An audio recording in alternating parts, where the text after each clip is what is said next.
Durán, que es una familia conocida de bastante tiempo, y está Manolo, que es tío de la novia de mi hijo, o sea que también tengo familia aquí, que puedo estar tranquilo.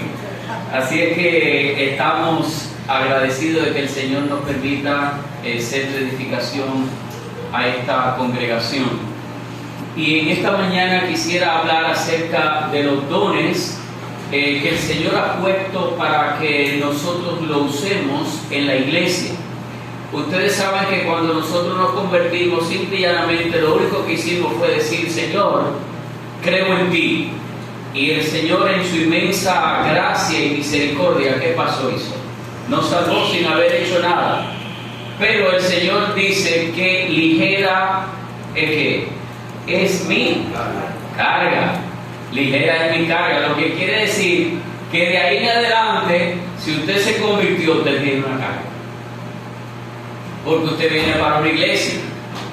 Y ese peso de gloria que nosotros tenemos de haber recibido la salvación, obligatoriamente tiene que llevarnos al ejercicio de llevar el evangelio a otros, para que el hombre no se pierda. Porque Dios, en su misericordia, ama a todos los hombres y se entregó en amor por el mundo. Eso dice Juan 3:16. Entonces, lo que quiere decir que si nosotros llegamos a la iglesia, nosotros tenemos que hacer algo.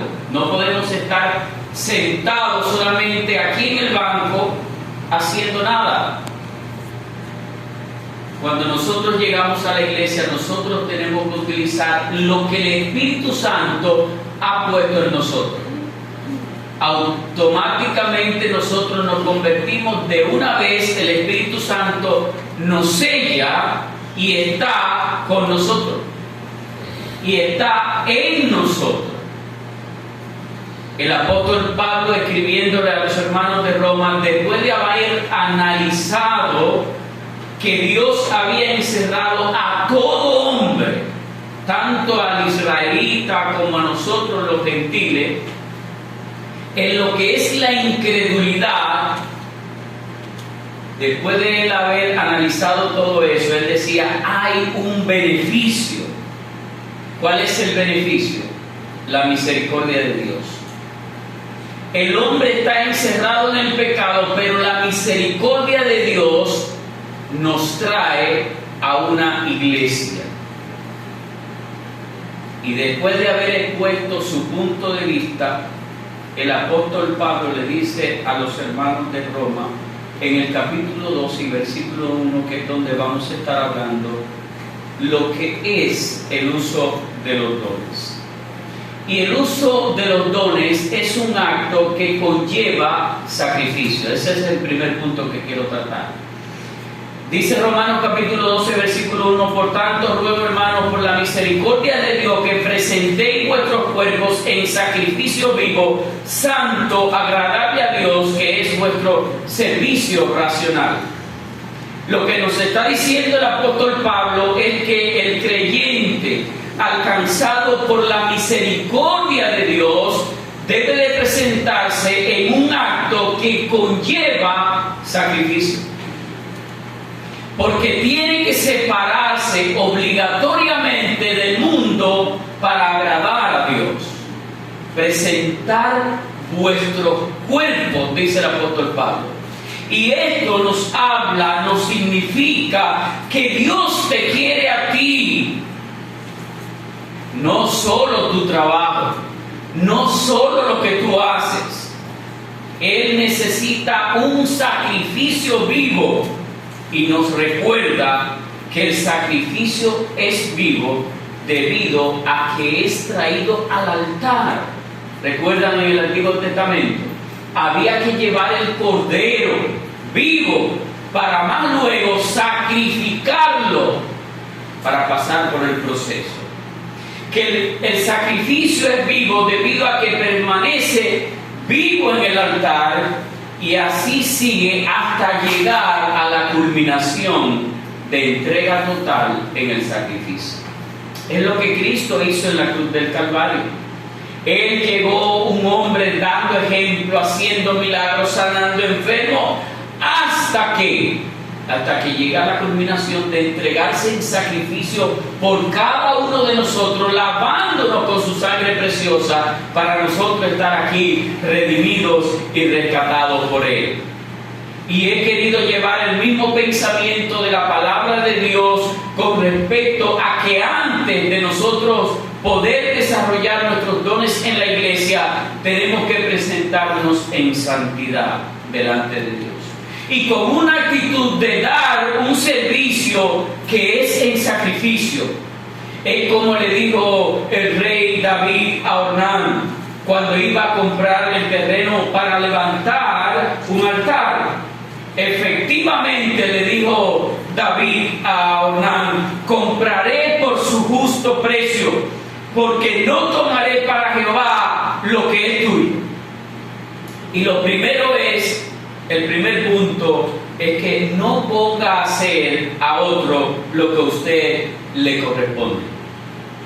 No ponga a hacer a otro lo que a usted le corresponde. En la iglesia, cuando hay que hacer algo, el don que ha puesto Dios en usted, usted tiene que desarrollarlo. No mande a otro. Ese es el primer punto.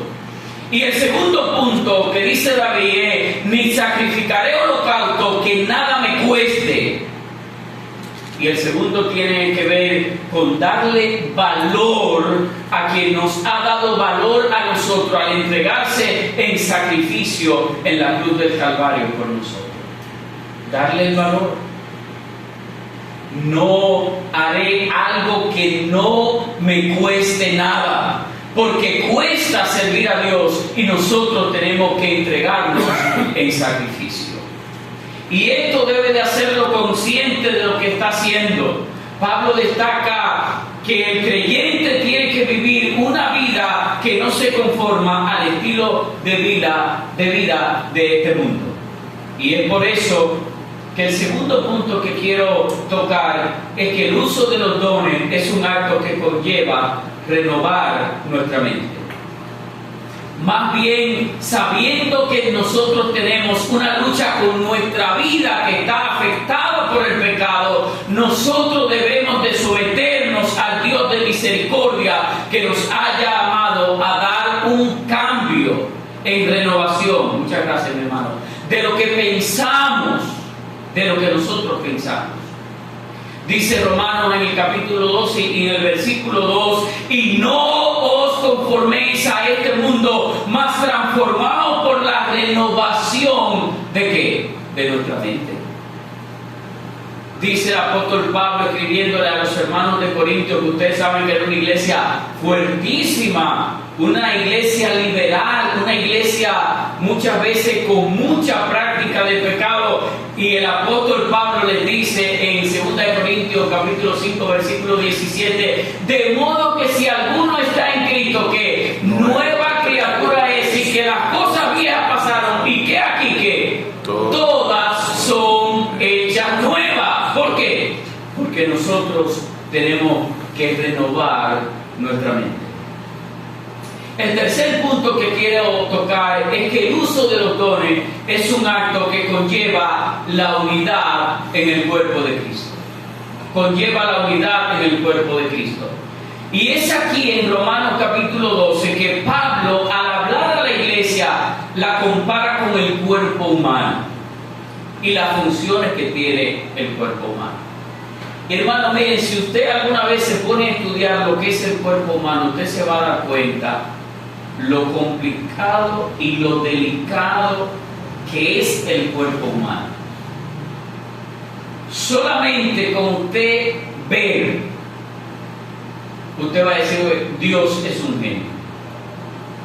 Cuando usted entra a una oscuridad, el ojo tiene la capacidad de adaptarse a la oscuridad para que usted pueda ver.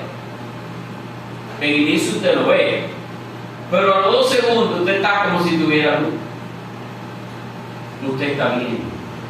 El ojo humano tiene la capacidad que yo voy caminando a un paso a lo mejor de 0.0 nada de kilómetros por hora, y usted va en un carro a 100 kilómetros por hora, y yo he recorrido a 300 kilómetros por hora, y yo tengo la capacidad de ver todos los objetos que están delante. El simple ojo. Y si yo me pongo a desarrollar todos los órganos que tiene el cuerpo, duraríamos no un día, no, semanas y meses viendo lo que es la complejidad de lo que es la creación de Dios por dentro.